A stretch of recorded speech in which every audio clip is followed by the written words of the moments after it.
Queremos compartilhar com vocês a boa palavra de Deus, palavra preciosa, palavra de vida, e seguimos na temática aprendendo com o reformador Josias.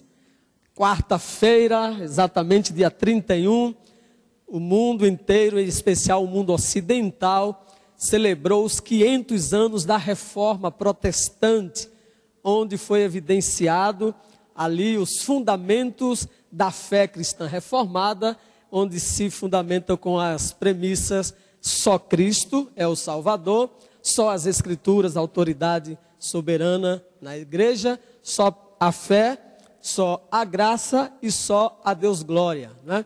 Essa é a base da fé cristã reformada, que disseminou-se para o mundo, mais o mundo ocidental, mas graças a Deus muito já presente também no mundo oriental, através dos missionários e missionárias que têm pregado essa mensagem anunciada das boas novas. Semana passada nós aprendemos com o reformador Josias, 700 anos antes de Cristo, aproximadamente, viveu esse reformador. Não falamos sobre Martinho Lutero, não falamos sobre John Knox, não falamos sobre John Wycliffe, não falamos sobre John Hus, não falamos sobre Luciano Savonarola, foram reformadores do século XV, XVI. Falamos de um reformador que viveu aproximadamente 700 anos antes de Cristo, no século VII. E aí aprendemos com Josias a postura da sensatez, não foi isso quem estava semana passada? E Josias revelou sensatez, pelo menos de algumas formas, 4. Ele teve um avô que deu um péssimo exemplo e um pai, mas ele aprendeu com os maus exemplos aquilo que não deveria fazer, não foi isso? O pai foi um mau exemplo, o avô foi um mau exemplo, mas ele decidiu não seguir o exemplo do seu pai e do seu avô, ele fez diferente. Ele decidiu seguir o sábio ou os sábios conselhos da sua mãe, Gedida, mulher preciosa, quase no anonimato, mas fez toda a diferença para aquele menino de 8 anos que estava agora para assumir um grande compromisso, reinar uma grande e difícil nação que era Israel. Ouviu os sábios conselhos da sua mãe dizendo: olha, não siga o caminho dos maus, não siga o caminho dos maus. E ele então nos apresenta a terceira lição que a gente aprende com ele, é que ele adotou para si um bom referencial. Se tinha muita gente fazendo coisa ruim, mas também tinha muita gente boa, e ele então achou um bom referencial, decidiu seguir o exemplo do rei Davi, né? Assim como Davi amou a Deus e serviu a Deus, se dedicou a Deus, andou no temor do Senhor, ele mesmo, com as limitações, teve Davi como referência. E por fim, aprendemos que ele também tornou-se uma referência para o seu tempo e tornou-se referência para nós também nesses dias, porque diz a palavra que ele se converteu de tal maneira ao Senhor, serviu a Deus e amou a Deus com todo o seu entendimento, com toda a sua alma, como nenhum rei antes dele havia feito. E nesse sentido ele ficou como referência para o seu tempo e referência para nós, de modo que aprendemos isso a semana passada. Continuamos a aprender com esse rei que começou a reinar com 8 anos, e agora eu quero convidá-los a abrirem suas Bíblias no capítulo 22 de 2 Reis, segundo livro dos Reis, do verso 3 até o verso 7, onde continuaremos aprendendo com a postura deste reformador, deste rei chamado Josias. Capítulo 22, versos de 3 a 7. Diz assim a palavra do Senhor: no 18º ano do seu reinado, o rei Josias mandou o escrivão Safã, filho de Azalias, filho de Mesulão, à casa do Senhor, dizendo: sobe a Ilquias, o sumo sacerdote, para que conte o dinheiro que se trouxe à casa do Senhor, o qual os guardas da porta ajuntaram do povo, que eu dei nas mãos dos que dirigem a obra e tem o seu cargo a casa do Senhor, para que paguem àqueles que fazem a obra que há na casa do Senhor, para repararem os estragos da casa. aos carpinteiros, aos edificadores, aos pedreiros, e comprem madeira e pedras lavradas para repararem os estragos da casa.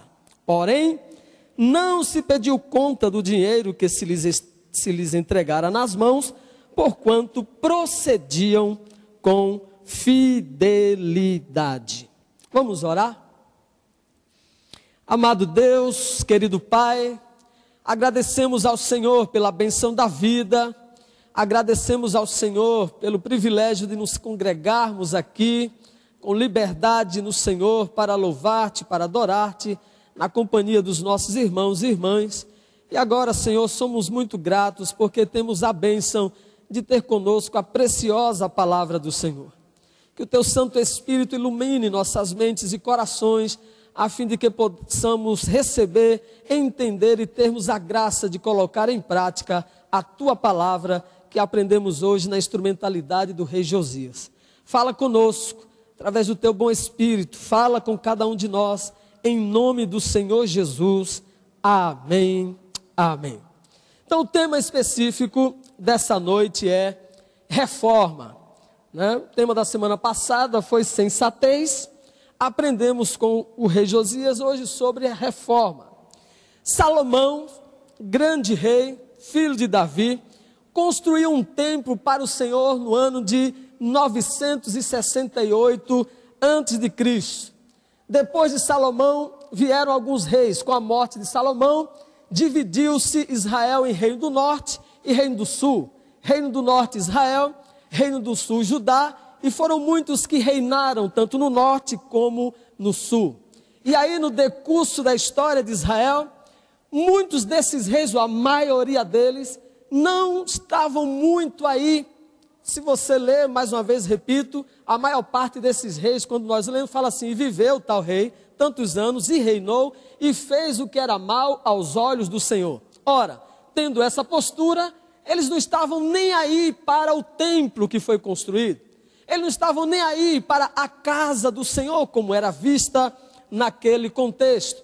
E passaram-se então 300 anos aproximadamente de Salomão, que havia construído um templo para congregar o povo de Deus e para adorar a Deus, onde Deus seria chamado pelo seu nome naquele lugar. Mais de 300 anos, levanta-se o profeta, o rei Josias nesse contexto.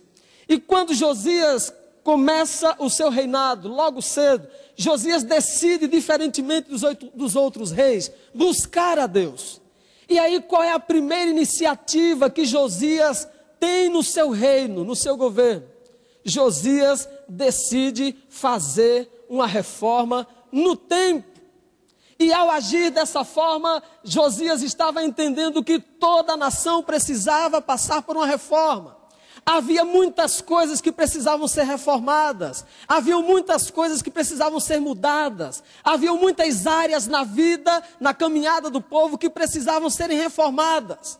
Mas Josias entendeu que a reforma que precisava acontecer na vida do povo deveria ter como início a reforma no relacionamento do povo com Deus. Ao decidir restaurar o templo, ele está dizendo: eu e o povo devemos voltarmos para o Senhor. Eu e o povo devemos restaurar o nosso relacionamento com o Senhor. Porque o templo era lugar de adoração a Deus. O templo era lugar de louvor a Deus. O templo era o lugar onde a palavra de Deus era pregada e ensinada. O templo era o lugar onde o povo se congregava para viver em comunhão e para dedicar o louvor, a adoração que Deus havia chamado o seu povo a fazer.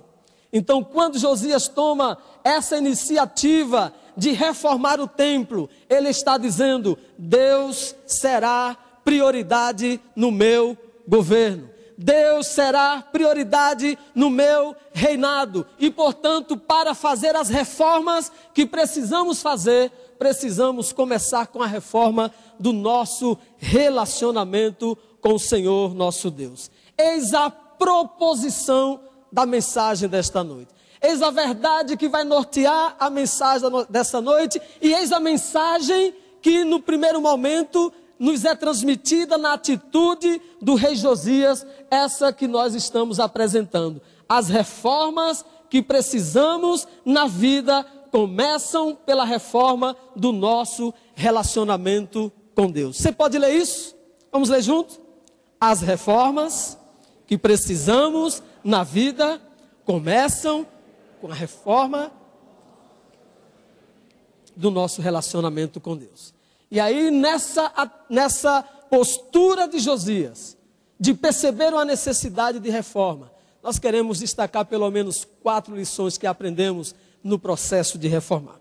A primeira coisa que aprendemos nessa noite sobre a reforma é que, logicamente, está evidente, reformar é necessário.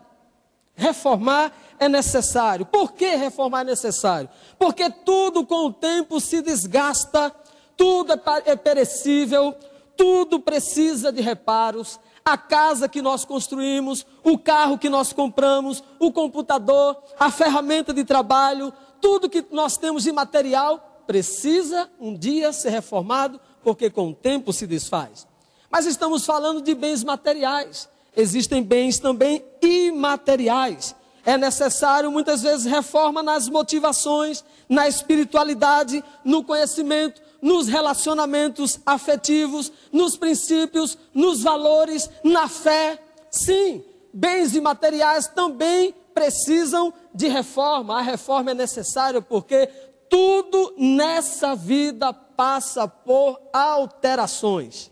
Jesus já havia dito, tem um texto que Jesus, embora está em outro contexto, o texto está aí, Carol, em outro contexto, Jesus fala que devemos juntar tesouro nos céus, porque se juntarmos tesouro aqui, a traça e a ferrugem corrói. Tudo aqui se corrói com o tempo, tudo aqui se altera com o tempo, tudo aqui muda com o tempo. E foi o profeta Jeremias quem disse que enganoso é o coração e mais corrupto do que qualquer outra coisa, não temos controle sobre o coração. Então também os bens imateriais, como sentimentos, como relações afetivas, como princípios, como valores, como fé, também se alteram com o tempo. Em um dado momento da vida estamos nos sentindo super motivados com alguma coisa, e vai passando o tempo, começamos a perder motivação. Em um determinado momento estamos super alegres com aquilo que estamos fazendo, e passa um tempo e vamos perdendo alegria com aquilo que estamos fazendo. Em um determinado tempo construímos a nossa casa e ela fica bonita, e vai passando o tempo com o sol e a chuva e ela vai se alterando. E a verdade é, seja em relação aos bens materiais, seja em relação aos bens imateriais, que tem a ver com sentimentos, que tem a ver com os afetos, que tem a ver com fé, que tem a ver com esperança, princípios e valores, nós precisamos estar revendo continuamente. Reformar é uma necessidade sempre. E aí a gente precisa refletir, a minha vida, a sua vida está precisando de uma reforma? É preciso ser reformado? Quais são as áreas da nossa vida, quando paramos nessa noite para refletir, que precisa de uma reforma, que precisa de uma mudança, que precisa de uma intervenção? Reformar é necessário. A segunda coisa que nós aprendemos com Josias nesse processo de reforma, é que reformar exige uma atitude. Ele parou, observou, pensou, viu, mas ele teve uma iniciativa. No verso 3, diz que no 18º dia, no 18º do rei Josias, ano do rei Josias, o rei mandou Safã, filho de Azalias, filho de Mesulão, à casa do Senhor. Muitos reis já haviam passado, tinham observado, perceberam a necessidade de reforma, mas nenhum deles tomaram iniciativa.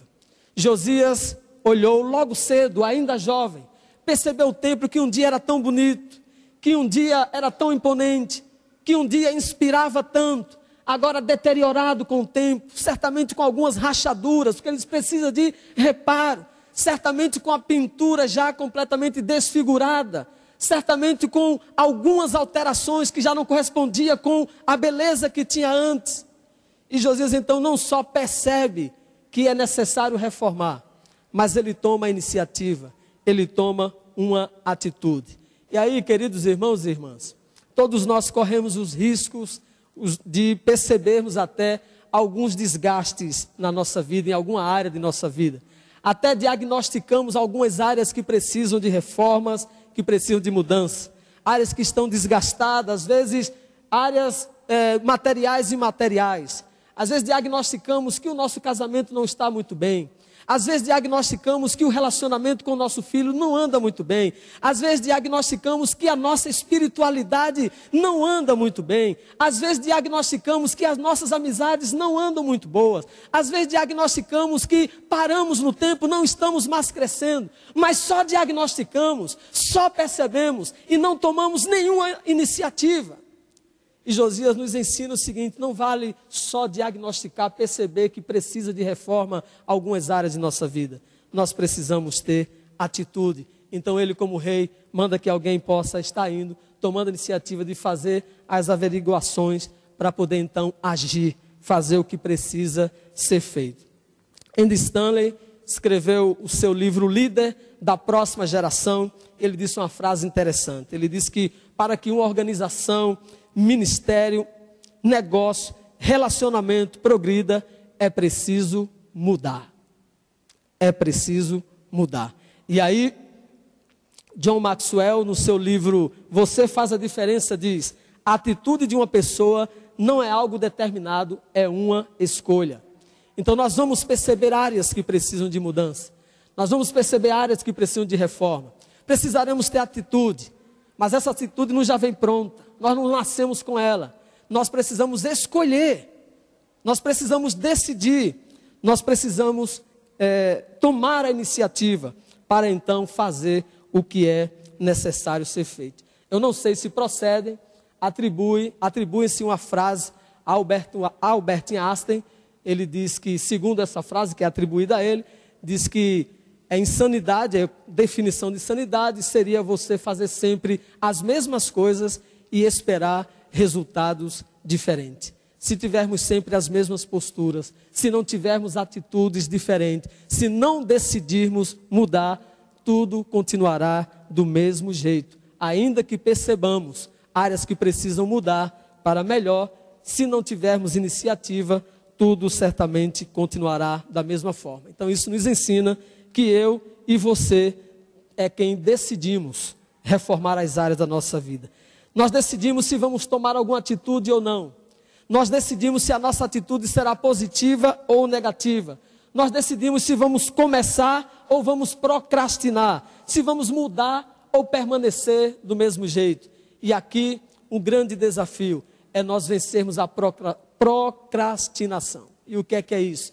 Eu percebo algo que precisa ser reformado, que precisa ser mudado. E eu decido, vou deixar para amanhã. E aí chega no outro dia, amanhã, e eu falo, realmente eu preciso tomar uma iniciativa em relação ao meu filho. Eu preciso sentar e conversar com ele, porque esse relacionamento entre eu e meu filho não está legal. E eu falo, não, mas hoje não, aí deixo para amanhã, hoje estou muito cansado. Aí deixa para outra semana. Eu e minha esposa, nós não andamos muito bem, né? Já não temos o mesmo relacionamento, já não temos mais a mesma alegria, já não temos mais o mesmo prazer, já não temos mais a mesma harmonia, já não temos mais a mesma visão, já não é como era antes, mas deixa para lá. Um dia, quem sabe, isso muda. E vamos procrastinando, e vamos deixando para depois, vamos deixando para amanhã. E aí perceba, quanto mais o tempo passa, mais seja o que for, vai se deteriorando. Porque com o tempo, aquilo que não é reformado, vai se deformando.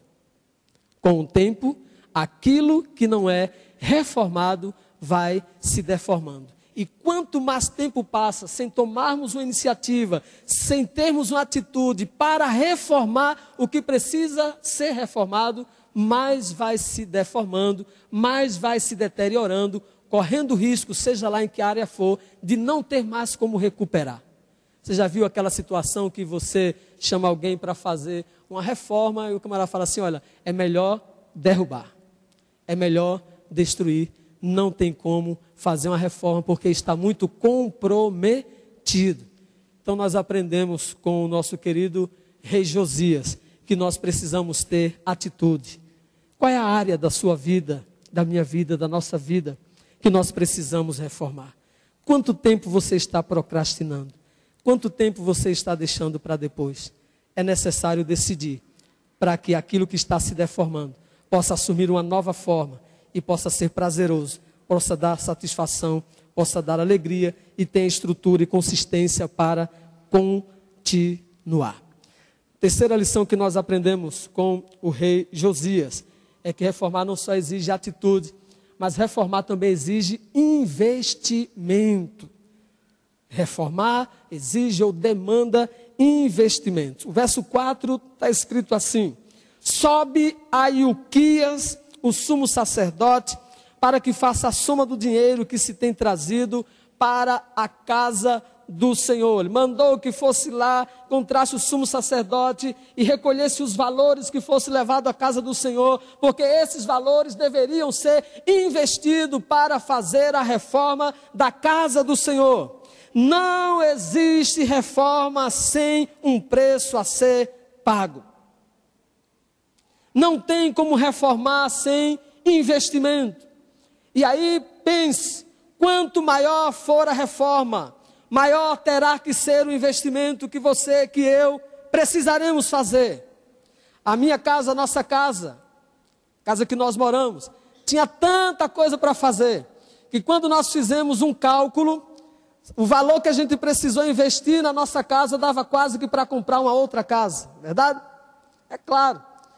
E aí porque precisava trocar as telhas, precisava trocar os caibros, precisava trocar a fiação, precisava trocar o piso, precisava reparar as paredes. Eu não estou aqui com metáfora não, é verdade. Precisava trocar tudo. Quando calculamos, poxa, se nós decidíssemos, poderíamos investir esse dinheiro e comprar uma outra casa. Precisava muito. E portanto, se eu quisesse que a minha casa estivesse bem estruturada, se tornasse um ambiente confortável, eu não poderia investir um pouquinho. Eu precisava investir o suficiente para que houvesse a mudança necessária, para que a minha casa ficasse bem estruturada e para que o ambiente ficasse mais confortável. Reformar demanda investimento. Esse templo que nós estamos aqui desde 2006, pela graça de Deus, 2006, 2006, é isso? Tinha toda a estrutura que nós conhecemos aqui, porém sem acabamento, como vocês já sabem, sem as instalações suficientes, como vocês já sabem. E teve um determinado momento que a gente chegou a pensar que para fazer a reforma aqui, o presbítero Marcos disse assim, eu acho que vai precisar de quase 2 milhões, né? Ou seja, quase que fazer um outro imóvel, porque é muito grande e tinha muitas coisas que precisavam serem feitas e, portanto, grande deveria ser o investimento. Refletimos, analisamos, fizemos um planejamento e pensamos as áreas mais prementes para serem reformadas. Mas mesmo assim, ainda precisa de um grande investimento para chegar às condições mínimas de conforto que nós aspiramos para esse espaço. E aí nós entendemos que se queremos ver o nosso templo aqui reformado, precisamos fazer investimento. Se queremos que a nossa casa melhore, precisamos fazer investimento. E da mesma forma nos bens imateriais, se queremos que o nosso casamento seja reformado, precisamos fazer investimento. Se queremos que o relacionamento com o filho seja reformado ou com o pai, precisamos fazer investimento. Se queremos que a nossa vida espiritual seja forte, frutífera, abençoada, cheia de vigor, sabedoria, dons espirituais, precisamos fazer investimento. Não existe reforma sem investimento, meu querido. Então é necessário muitas vezes investir tempo, é necessário muitas vezes investir recursos, é necessário muitas vezes investir atenção, é necessário muitas vezes mudar de opinião, é necessário muitas vezes tomar várias iniciativas para que as reformas aconteçam. Parado, observando o que não está muito bem, nada vai mudar. Você já observou o que não está bem, seja lá qual for a área, decida o mais breve investir na reforma, para que reformando tenha uma forma agradável, que vai fazer bem para você, para a sua família e para aqueles que estão perto de você. Amém? Filósofo alemão um dos principais filósofos da modernidade, Immanuel Kant, já dizia que no reino dos fins, tudo tem ou um preço ou uma dignidade. No reino dos fins, tudo tem ou um preço ou uma dignidade. Nada acontece do nada. Jesus pagou o alto preço pela minha salvação e pela sua salvação. Jesus perdoou os nossos pecados, não tem o que nós fazermos para pagar isso. Mas se nós queremos nos apropriar dos bens que Ele confiou para nós, nós precisamos investir, nós precisamos valorizar, precisamos tomar algumas atitudes, porque o preço principal já foi pago, mas nós precisamos o preço da iniciativa, da dedicação, da disposição, da renúncia, do envolvimento, do comprometimento para que as reformas aconteçam. E aí, por fim, aprendemos com o reformador Josias, que reformar pressupõe melhorar. Alguém aqui já pensou em fazer uma reforma pensando em ficar pior do que estava? É claro que nós já começamos uma reforma e quando terminou, o pedreiro, seja lá quem foi, teve a capacidade de deixar pior do que como estava. Quem aqui já passou essa experiência? E você desejou dar um abraço e dizer, meu querido, eu te amo. Certamente não foi esse o sentimento, né? Então, reformar pressupõe melhorar. É perceber que algo não está muito bem, que algo não está ideal e alguma coisa precisa ser feito para que fique melhor. O texto nos diz no verso 5, exatamente o seguinte, que só entregue na mão dos mestres de obra que estão encarregados da casa do Senhor. E que esses os deem aos que fazem a obra, aos que estão na casa do Senhor, para repararem os estragos da casa. E aí eu destaco aqui, entregar só aos mestres, e aqui no final ele fala para repararem os estragos da casa. Se você ler o verso 6, lá no verso 6 ele continua dizendo o seguinte, que não precisava pedir contas daqueles homens trabalhadores, porque eles eram confiáveis. Não precisava pedir conta daqueles homens trabalhadores, porque eles eram confiáveis. Então nós aprendemos que reformar pressupõe melhorar. Mas se nós queremos que a nossa iniciativa para reformar tenha como resultado uma melhora, nós precisamos confiar a nossa reforma nas mãos de pessoas confiáveis. O texto fala que ele mandou que fosse o mestre que tinha que fazer. Não era qualquer um que tinha que fazer essa reforma. Então, se queremos uma boa reforma, precisamos confiar essa reforma nas mãos de pessoas confiáveis e competentes. Os mestres eram competentes, sabiam o que iria fazer. Os pedreiros, encanadores, eletricistas eram pessoas confiáveis, porque eles não precisavam prestar conta, diz o texto. E o que é que isso tem a ver com reformar pressupõe melhorar? É que se nós não decidimos entregar as reformas que são necessárias nas mãos de pessoas competentes e nas mãos de pessoas confiáveis, o resultado certamente será o pior possível. Ao invés de reformar, no final gastaremos muito de tempo, de energia, de dinheiro e nós teremos uma obra deformada. E aí, isso nos ensina, queridos irmãos, que se nós percebemos algo que precisa melhorar e algo que vale a pena, então precisamos investir o nosso melhor. Precisamos investir o nosso melhor. E aí, se a reforma que precisa haver na sua vida espiritual, é no seu casamento, é na relação com seus filhos, nós voltamos à premissa inicial, as reformas para acontecerem de verdade, precisa passar por uma reforma no nosso relacionamento com Deus. E aí nós precisamos pedir a ajuda daquele que é o mestre dos mestres. Jesus é o mestre por excelência, que conhece muito bem a nossa vida, que sabe as áreas que estão deformadas, que sabe das áreas que precisam serem tratadas. E é Ele também que nos dá a graça, a sabedoria, o discernimento, as condições necessárias para irmos tratando as outras áreas da nossa vida. Então, se precisamos reformar essas áreas que aqui já mencionei, a primeira reforma que nós precisamos fazer é no nosso relacionamento com o Senhor Jesus. É voltarmos para Ele, que conhece a nossa vida, que sabe muito bem o que fazer, para que nele sejamos renovados, nele sejamos restaurados, dele recebamos direção, dele recebamos sabedoria, dele tenhamos discernimento, nele sejamos fortalecidos, e assim saberemos sim sentar com o nosso cônjuge e conversar o que precisa ser conversado, porque primeiro já conversamos com Jesus.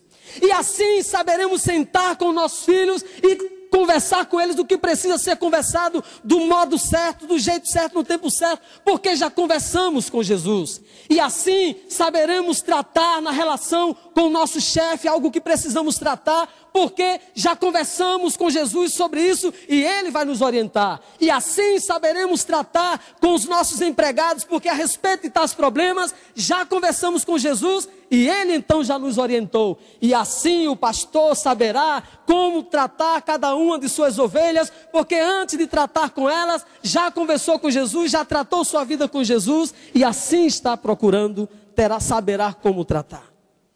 As reformas, meus amados irmãos, que precisam na nossa vida, só acontecerão a contento, só serão relevantes, só serão saudáveis, só serão melhores do que nós podemos pensar e imaginar, se começar pela boa reforma da nossa vida espiritual. Da nossa vida espiritual. Josias nos ensinou, e falei para vocês logo no início, antes de tratar qualquer outra área do seu reino, ele falou, vamos reformar o templo. Sabe por quê? O povo havia abandonado o Senhor. Os reis outros haviam abandonado o Senhor.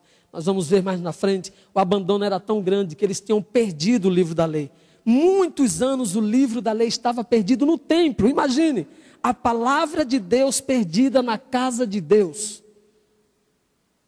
Muitos altares foram construídos a Baal e a vários outros deuses, postos ídolos. Então Josias percebia, tinha muita coisa para tratar, tinha, mas tudo que precisava ser tratado era a consequência do distanciamento do povo, do Deus que havia tirado eles com braço forte do Egito e havia levado para a terra que mana leite e mel. Então o distanciamento do povo levou o povo à ruína, de modo que o templo estava deteriorado, refletia o estado de deterioração de todo o povo. Então entendeu Josias, muitas coisas precisam serem reformadas, e toda reforma que precisamos, precisa começar com a reforma do nosso relacionamento com o Senhor. Essa noite, de tudo que eu falei para você, a proposição, a verdade central é, as reformas que precisam haver na minha, na sua vida, na sua casa, no seu trabalho, seja onde for, começará pelas reformas que precisam acontecer no seu relacionamento com Deus. E creia, assim como foi bem sucedido o rei Josias, nas outras atividades que ele precisava tratar, creio que você, meu irmão, você, minha irmã, também será. Quando você entender que a base da sua vida, aquilo que te sustenta, é o que vai fazer toda a diferença para que você trate as outras áreas que precisam serem tratadas, é você fazer o que fez Josias, diz o texto que nós falamos a semana passada.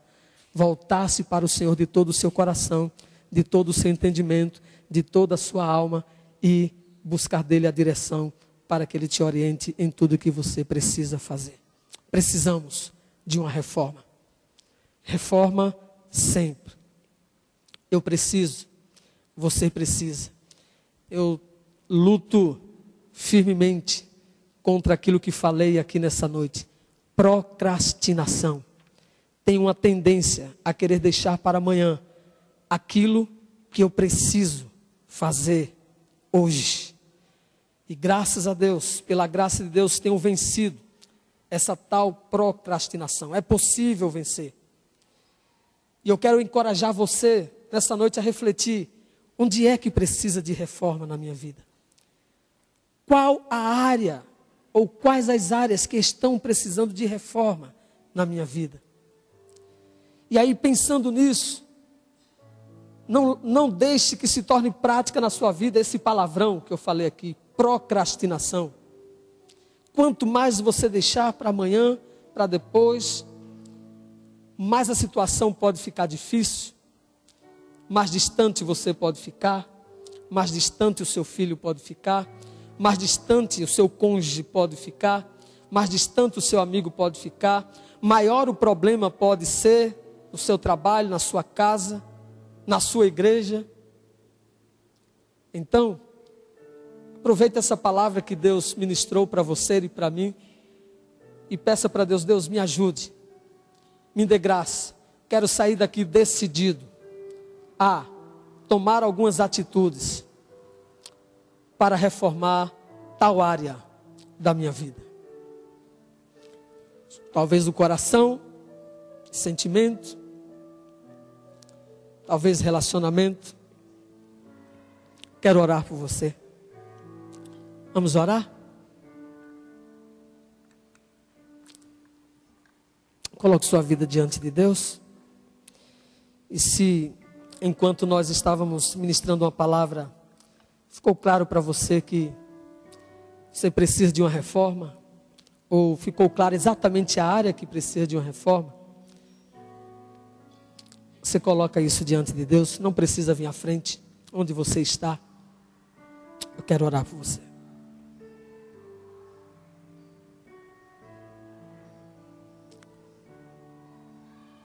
Querido Deus,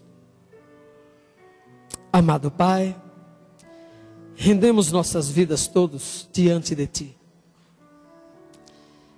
E à luz da Tua palavra, Senhor, quantas coisas vêm à tona, a nossa reflexão, que precisam de reformas em nossa vida. Talvez a nossa fé já não é mais aquela mesma, está precisando de reformar. Como os discípulos oramos: aumenta-nos a fé. Talvez a nossa motivação, quando começamos, era agradar ao Senhor, era ser aprovado pelo Senhor, era fazer o que te agrada, mas no caminho outras motivações foram tomando conta do nosso coração. Talvez, ó Deus, fizemos um dia um propósito com o Senhor, buscamos o favor do Senhor e o Senhor, na sua graça e misericórdia, nos assistiu.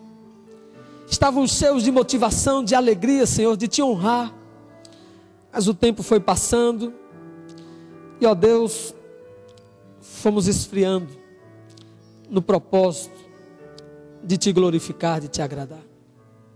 Nosso casamento, Senhor, dia foi tão alegre, fomos apaixonados, prazer de estar juntos, prazer de se olhar, prazer de se encontrar, prazer de, mesmo nas coisas mais simples, nos encontrarmos e celebrar. Foi tão boa a nossa caminhada, a caminhada de muitos, mas é possível, Senhor, que alguns, na caminhada, com o tempo, foi perdendo o vigor, a motivação, a alegria, o prazer. Precisa de uma reforma nesse casamento, Senhor. Relacionamento com os nossos filhos. Não sei, Senhor, talvez alguém aqui nesta noite tem tido problemas, dificuldade no trato com o filho, com a filha. Talvez alguém no trato com o pai, com a mãe. Deus, esse relacionamento precisa de uma reforma. Antes que algo pior aconteça, antes que a distância seja tão grande que já nem dê mais para se perceber. Oh Deus, seja qual for a área, Senhor, da nossa vida, da vida do meu irmão, da minha irmã nessa noite, que à luz da Tua palavra foi revelado que já não tem sido saudável, que já não está sendo frutífera, que já não tem sido motivo de alegria. Oh Deus, em nome de Jesus, dá-nos a graça nesta noite de decidirmos firmemente, tomar as iniciativas, fazer os investimentos e buscar ao Senhor, para que sejamos reformados, sobretudo na nossa vida contigo, no nosso relacionamento com o Senhor, na nossa vida de oração, na leitura da tua palavra, na adoração rendida, quebrantada, fervorosa, na vida piedosa, na disposição de te servir, na generosidade da contribuição, na disposição de estar diante de ti. Ó Deus, reforma a nossa vida, Senhor. Que o teu Espírito comece hoje, agora, em nome de Jesus, despertar-nos e trabalhar na nossa mente, no nosso coração, começar hoje mesmo, agora, uma reforma, Senhor. Em nome do Senhor Jesus. E talvez não só reforma, restauração, Senhor. E talvez seja mais do que isso, um milagre do Senhor, uma reconstrução. Porque talvez esteja já tão afetado, tão deteriorado, Senhor, que precisa de um milagre, de uma ação sobrenatural do Senhor, para que seja reconstruída essa vida, essa fé, essa esperança, esse casamento, esse relacionamento, esta família, essa espiritualidade. Ajude-nos. Eu quero orar pelos meus irmãos e por mim, Deus, em nome do Senhor Jesus. Assim como a reforma trouxe tantos frutos de vida, que a nossa vida possa ser frutífera pela reforma do Senhor em nós nesta noite, em nome do Senhor Jesus.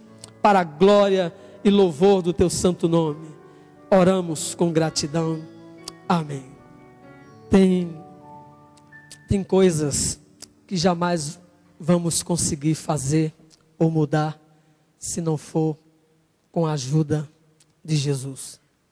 Tem coisas que eu não consigo mudar, reformar na minha vida, não consegui e não consigo sem a ajuda de Jesus. Tem coisas que na sua vida que só vai mudar, só vai reformar, só vai melhorar se Jesus estiver agindo. Se você buscar Jesus, eu digo para você com toda certeza, você não mudará determinadas áreas da sua vida se você não buscar Jesus de todo o seu coração e pedir para que Ele reforme. Aí você vai conseguir, como disse o apóstolo Paulo, posso todas as coisas naquele que me fortalece. Quero convidar os presbíteros, presbítera, estarem à mesa. Estamos diante da mesa do Senhor, que é a mesa da graça. Essa mesa que nos chama a uma profunda reflexão. Reflexão do que foi feito por nós. Reflexão do que já aconteceu conosco. Reflexão do que ainda precisa mudar em nós.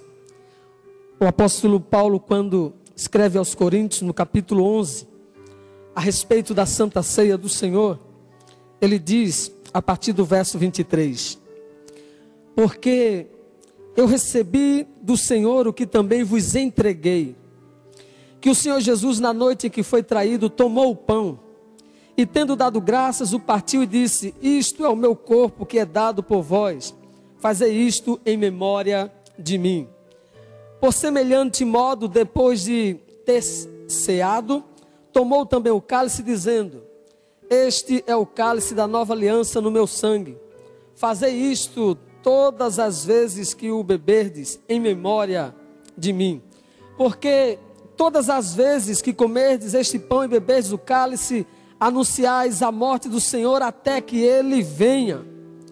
Por isso, aquele que comer o pão ou beber o cálice do Senhor indignamente, será réu do corpo e do sangue do Senhor.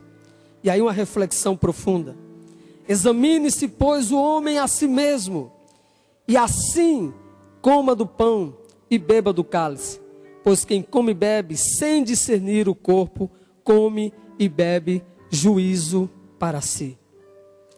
Esta mesa é a mesa do Senhor Jesus. É a mesa da graça do Senhor. Todos nós somos convidados a participar desta mesa. E o que é que o texto nos propõe fazer? Qual é a proposta da palavra de Deus? É que, estando diante da mesa, cada um examine a si mesmo. E aí, examinando a si mesmo, se percebe algo em sua vida que está atrapalhando sua vida espiritual, que está atrapalhando sua comunhão com Deus, que está atrapalhando a sua comunhão com o Senhor e com a igreja, você tem sempre diante da mesa do Senhor a oportunidade de confessar, de colocar diante de Deus qual é o seu pecado, qual é a sua fraqueza. E a palavra diz que aquele que confessa e deixa alcançará misericórdia. O sangue de Jesus nos purifica de todo o pecado. Então, diante da mesa, nós podemos refletir as áreas que precisam de reforma na nossa vida. Nós precisamos pedir a graça daquele que nos reforma e nos transforma e nos restaura e nos limpa com seu sangue precioso. E assim, purificados pelo sangue de Jesus, nós podemos participar da Santa Ceia. De maneira que todos aqueles que confessam Cristo como Senhor e Salvador da sua vida, já professou a sua fé através do batismo, nessa noite é convidado, tem a oportunidade pela palavra de reformar a sua vida, recomeçar com Deus e com seu povo, e então participar do corpo e do sangue do Senhor, porque a Santa Ceia é a oportunidade para renovar a nossa comunhão com Deus e a nossa comunhão com o povo de Deus. Então, nesse momento, você tem a oportunidade de fechar os seus olhos e colocar sua vida diante de Deus. Se você percebe algo que te incomoda, algo que te culpa, que te condena, lembre-se, Jesus morreu na cruz do Calvário para te libertar, para te livrar da culpa, para te perdoar, para te dar liberdade, para te dar vida abundante e para te dar a salvação. Então coloque diante dele a sua vida e assim receba o perdão para participar da mesa do Senhor.